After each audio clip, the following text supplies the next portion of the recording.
ಎಲ್ಲರಿಗೂ ನಮಸ್ಕಾರ ಸ್ನೇಹಿತರೆ. ಟೀಮ್ ಇಂಡಿಯಾದ ಈ ಮೂವರು ಆಟಗಾರರು ಪಾಕ್ ತಂಡಕ್ಕೆ ತುಂಬಾನೇ ಡೇಂಜರ್. ಒಮ್ಮೆ ಸಿಡಿದಿದ್ರೆ ಪಾಕಿಸ್ತಾನ ಉಡಿಸಾಗೋದು ಪಕ್ಕ. ಇನ್ನು ಪಾಕಿಸ್ತಾನ ವಿರುದ್ಧದ ಟೀಮ್ ಇಂಡಿಯಾದ ಪ್ಲೇಯಿಂಗ್ 11 ಯಾವ ರೀತಿ ಇದೆ ಮತ್ತು ಯಾವೆಲ್ಲ ಆಟಗಾರರು ಆಡ್ತಾ ಇದ್ದಾರೆ ಅಂತ ತಿಳ್ಕೊಂಬರೋಣ ಬನ್ನಿ. ಅದಕ್ಕಿಂತ ಮುಂಚೆ ನೀವೇನಾದರೂ ಚಾನಲ್ಗೆ ಸಬ್ಸ್ಕ್ರೈಬ್ ಮಾಡ್ಕೊಳ್ಳೋದು ಹಾಗೆ ನೋಡ್ತಿದ್ರೆ ಸಬ್ಸ್ಕ್ರೈಬ್ ಮಾಡ್ಕೊಂಡು ಬೆಲ್ ಐಕನ್ ಅನ್ನು ಆಲ್ ಇಟ್ಕೊಳ್ಳಿ. ಹಾಗೆ ಮರಿದೆ ವಿಡಿಯೋಗೊಂದು ಲೈಕ್ ಕೊಡೋದನ್ನ ಕೂಡ ಮರಿಬೇಡಿ. ಭಾರತ ಮತ್ತು ಪಾಕಿಸ್ತಾನ ನಡುವಿನ ಹೈ ವೋಲ್ಟೇಜ್ T20 ವಿಶ್ವಕಪ್ 2026ರ ಪಂದ್ಯವು ಫೆಬ್ರವರಿ 15ರ ಭಾನುವಾರದಂದು ಕೊಲಂಬೋದಲ್ಲಿ ಆದರೆ ನಡೆಯಲಿದೆ. ಎಲ್ಲರೂ ಈ ಪಂದ್ಯಕ್ಕಾಗಿ ಕಾತುರದಿಂದ ಕೂಡ ಕಾಯ್ತಾ ಇದ್ದಾರೆ. ಈ ಪಂದ್ಯವು ಗ್ರೂಪ್ ಎ ತಂಡಗಳು ಸೂಪರ್ 8ಕ್ಕೆ ಅರ್ಹತೆ ಪಡೆಯಲು ನಿರ್ಣಾಯಕ ಪಂದ್ಯ ಕೂಡ ಆಗಿದೆ. ಇನ್ನು ಎರಡೂ ತಂಡಗಳು ಉತ್ತಮ ಫಾರ್ಮ್ ನಲ್ಲಿದ್ದು ಇದುವರೆಗೆ ಟೂರ್ನಿಯಲ್ಲಿ ಅಜೇಯರಾಗಿವೆ. ಇನ್ನು ಈ ಪಂದ್ಯ ಉಭಯ ತಂಡಗಳಿಗೆ ಮಹತ್ವ ಕೂಡ ಆಗಿದೆ. ಇನ್ನು ಈ ಹೈ ವೋಲ್ಟೇಜ್ ಪಂದ್ಯದಲ್ಲಿ ಪಾಕಿಸ್ತಾನ ತಂಡಕ್ಕೆ ಟೀಮ್ ಇಂಡಿಯಾದ ಈ ಮೂವರು ಆಟಗಾರರು ತುಂಬಾನೇ ಕಾಡಬಹುದು.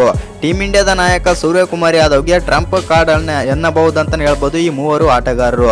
ಇನ್ನು ಮೊದಲನೇದಾಗಿ ಹಾರ್ದಿಕ್ ಪಾಂಡ್ಯ, ಪಾಕಿಸ್ತಾನ ತಂಡಕ್ಕೆ ಅತ್ಯಂತ ಅಪಾಯಕಾರಿ ಆಟಗಾರ. ಟೀಮ್ ಇಂಡಿಯಾದ ಆಲ್ರೌಂಡರ್ ಹಾರ್ದಿಕ್ ಪಾಂಡ್ಯ ಈ 32 ವರ್ಷದ ಆಟಗಾರ ತಮ್ಮ ಬ್ಯಾಟಿಂಗ್, ಬೌಲಿಂಗ್ ಮತ್ತು ಫೀಲ್ಡಿಂಗ್ ಕೌಶಲ್ಯದಿಂದ ಪಾಕಿಸ್ತಾನ ತಂಡಕ್ಕೆ ಕಾಡುವ ಎಲ್ಲ ಸಾಮರ್ಥ್ಯವನ್ನಾದ್ರೆ ಹೊಂದಿದ್ದಾರೆ. ಇನ್ನು T20 ಅಂತಾರಾಷ್ಟ್ರೀಯ ಪಂದ್ಯಗಳಲ್ಲಿ ಹಾರ್ದಿಕ್ ಪಾಂಡ್ಯ 131 ಪಂದ್ಯಗಳಲ್ಲಿ ಸುಮಾರು 145ರ ಸ್ಟ್ರೈಕ್ ರೇಟ್ ನಲ್ಲಿ 2128 ರನ್ಗಳು ಮತ್ತು 107 ವಿಕೆಟ್ಗಳನ್ನಾದರೆ ಪಡೆದಿದ್ದಾರೆ. ಅವರು ಪಾಕಿಸ್ತಾನದ ವಿರುದ್ಧ 9 T20 ಪಂದ್ಯಗಳಲ್ಲಿ 15 ವಿಕೆಟ್ಗಳನ್ನು ಮತ್ತು 98 ರನ್ಗಳನ್ನಾದರೆ ಗಳಿಸಿದ್ದಾರೆ. ಇನ್ನು ಎರಡನೇದಾಗಿ ತಿಲಕ್ ವರ್ಮಾ. ಇನ್ನು ಈ ವಿಶೇಷ ಪಟ್ಟಿಯಲ್ಲಿ 23 ವರ್ಷದ ಯುವ ಬ್ಯಾಟರ್ ಆಗಿರುವಂತಹ ತಿಲಕ್ ವರ್ಮಾ ಅವರನ್ನು 2ನೇ ಸ್ಥಾನದಲ್ಲಿ ಇದ್ದಾರೆ ಅಂತಾನೆ ಹೇಳ್ಬೋದು. 2025ರ ಏಷ್ಯಾ ಕಪ್ ಫೈನಲ್ ಪಂದ್ಯದಲ್ಲಿ ಪಾಕಿಸ್ತಾನ ವಿರುದ್ಧದ ಟೀಮ್ ಇಂಡಿಯಾದ ಗೆಲುವಿನಲ್ಲಿ ತಿಲಕ್ ವರ್ಮಾ ಹೀರೋ ಆಗಿದ್ದರು.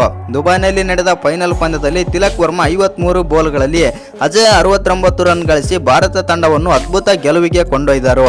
ಇನ್ನು ತಿಲಕ್ ವರ್ಮಾ ಪಾಕಿಸ್ತಾನದ ವಿರುದ್ಧದ 3 ಪಂದ್ಯಗಳಲ್ಲಿ 130ರ ಸರಾಸರಿಯಲ್ಲಿ 130 ರನ್ ಗಳಿಸಿದ್ದಾರೆ. ಅವರು 42 T20 ಪಂದ್ಯಗಳಲ್ಲಿ 48 ಸರಾಸರಿಯಲ್ಲಿ 1233 ರನ್ ಕೂಡ ಕಲೆ ಹಾಕಿದ್ದಾರೆ. ಇನ್ನು ಕುಲ್ದೀಪ್ ಯಾದವ್, ಕೊಲಂಬೋ ಮೈದಾನವು ಸ್ಪಿನ್ ಬೌಲರ್ಗಳಿಗೆ ಖಂಡಿತವಾಗಿಯೂ ಸಹಾಯವಾಗಲಿದೆ ಅಂತಾನೆ ಹೇಳ್ಬೋದು. ಅದಕ್ಕಾಗಿಯೇ 3ನೇ ಮತ್ತು ಅಂತಿಮ ಆಟಗಾರರ ಟೀಮ್ ಇಂಡಿಯಾದ ಅತ್ಯಂತ ಅನುಭವಿ ಸ್ಪಿನ್ನರ್ ಆದಂತಹ ಕುಲ್ದೀಪ್ ಯಾದವ್ ಅವರು 31 ವರ್ಷದ ಸ್ಪಿನ್ನರ್ ಭಾರತದ ಪರ 53 T20 ಅಂತಾರಾಷ್ಟ್ರೀಯ ಪಂದ್ಯಗಳಲ್ಲಿ 94 ವಿಕೆಟ್ಗಳನ್ನಾದರೆ ಕಬಳಿಸಿದ್ದಾರೆ. ಮುಖ್ಯವಾಗಿ ಅವರು ಪಾಕಿಸ್ತಾನ ವಿರುದ್ಧದ 3 ಪಂದ್ಯಗಳಲ್ಲಿ 8 ವಿಕೆಟ್ಗಳನ್ನು ಕಬಳಿಸಿದ್ದಾರೆ ಮತ್ತು 2025ರ ಏಷ್ಯಾ ಕಪ್ ಫೈನಲ್ ಪಂದ್ಯದಲ್ಲಿ ಅವರು ತಮ್ಮ 4 ಓವರ್ ಕೋಟಾದಲ್ಲಿ ಕೇವಲ 30 ರನ್ಗಳಿಗೆ ನೀಡಿ 4 ವಿಕೆಟ್ ಕೂಡ ಉರುಳಿಸಿ ಮಿಂಚಿದ್ದರು. ಆ ಕಾರಣದಿಂದಾಗಿ ಈ ಮೂವರು ಆಟಗಾರರು ಟ್ರಂಪ್ ಕಾರ್ಡ್ ಆಗೋ ಎಲ್ಲ ಚಾನ್ಸಸ್ ಆದರೆ ಇದೆ ನಮ್ಮ ಟೀಮ್ ಇಂಡಿಯಾಗೆ. ಹೌದು ಸ್ನೇಹಿತರೆ, ಇನ್ನು ಭಾರತ ಮತ್ತು ಪಾಕಿಸ್ತಾನ ನಡುವಿನ ನಮ್ಮ ಭಾರತ ತಂಡದ ಪ್ಲೇಯಿಂಗ್ 11ನಲ್ಲಿ ಯಾವೆಲ್ಲ ಆಟಗಾರರು ಇರಬಹುದು ಮತ್ತು ಯಾವೆಲ್ಲ ಆಟಗಾರರು ಆಡ್ಬೋದು ಅಂತ ನೋಡೋದಾಯ್ತು ಅಂತಂದ್ರೆ, ಇನ್ನು ನಮ್ಮ ಭಾರತ ತಂಡದ ಪ್ಲೇಯಿಂಗ್ 11ನಲ್ಲಿ ಇಶಾನ್ ಕಿಶನ್, ಅಭಿಷೇಕ್ ಶರ್ಮಾ ಓಪನರ್ ಆಗಿ ಬರ್ತಾರೆ. ನಂಬರ್ 3 ಅಲ್ಲಿ ತಿಲಕ್ ವರ್ಮಾ, ನಂಬರ್ 4 ಅಲ್ಲಿ ಸೂರ್ಯಕುಮಾರ್ ಯಾದವ್, ನಂಬರ್ 5 ಅಲ್ಲಿ ಶಿವಮ್ ದುಬೆ, ನಂಬರ್ 6 ಅಲ್ಲಿ ಹಾರ್ದಿಕ್ ಪಾಂಡ್ಯ ಬರ್ತಾರೆ. ನಂಬರ್ 7 ಅಲ್ಲಿ ಅಕ್ಷರ್ ಪಟೇಲ್, ನಂಬರ್ 8 ಅಲ್ಲಿ ಕುಲ್ದೀಪ್ ಯಾದವ್, ನಂಬರ್ 9 ಅಲ್ಲಿ ವರುಣ್ ಚಕ್ರವರ್ತಿ ಮತ್ತು ನಂಬರ್ 10 ಅಲ್ಲಿ ಹರ್ಷದೀಪ್ ಸಿಂಗ್, ನಂಬರ್ 11 ಅಲ್ಲಿ ಬೂಮ್ರಾ ಆದ್ರೆ ಆಡ್ತಾರೆ. ಇನ್ನು ಈ ಪಂದ್ಯಕ್ಕಾಗಿ ರಿಂಕು ಸಿಂಗ್ ಅವರನ್ನ ಬೆಂಚ್ ಕಾಯಿಸುವ ಎಲ್ಲ ಲಕ್ಷಣಗಳು ಕೂಡ ಕಾಣ್ತಾ ಇವೆ. ಯಾಕಂದ್ರೆ ಕುಲ್ದೀಪ್ ಯಾದವ್ ಅವರಾದ್ರೆ ಆಡ್ತಾರೆ. ಇಲ್ಲಿ ಬಂದ್ಬಿಟ್ಟು ಸ್ಪಿನ್ನರ್ಗಳಿಗೆ ಹೆಲ್ಪ್ ಇರೋ ಕಾರಣದಿಂದಾಗಿ ಕುಲ್ದೀಪ್ ಯಾದವ್ ಅವರು ತಂಡಕ್ಕೆ ಎಂಟ್ರಿ ಕೊಡೋ ಎಲ್ಲ ಚಾನ್ಸಸ್ ಆದ್ರೆ ಇದೆ. ಇನ್ನು ಈ ವಿಡಿಯೋ ಇಷ್ಟ ಆಗಿದ್ರೆ ಒಂದು ಲೈಕ್ ಮಾಡಿ, ಶೇರ್ ಮಾಡಿ. ಹಾಗೆ ಇನ್ನು ಯಾರು ಚಾನಲ್ಗೆ ಸಬ್ಸ್ಕ್ರೈಬ್ ಮಾಡ್ಕೊಂಡಿಲ್ಲ ಸಬ್ಸ್ಕ್ರೈಬ್ ಮಾಡ್ಕೊಂಡು ಬೆಲ್ ಐಕನ್ ಅನ್ನ ಆಲ್ ಇಟ್ಕೊಳ್ಳಿ.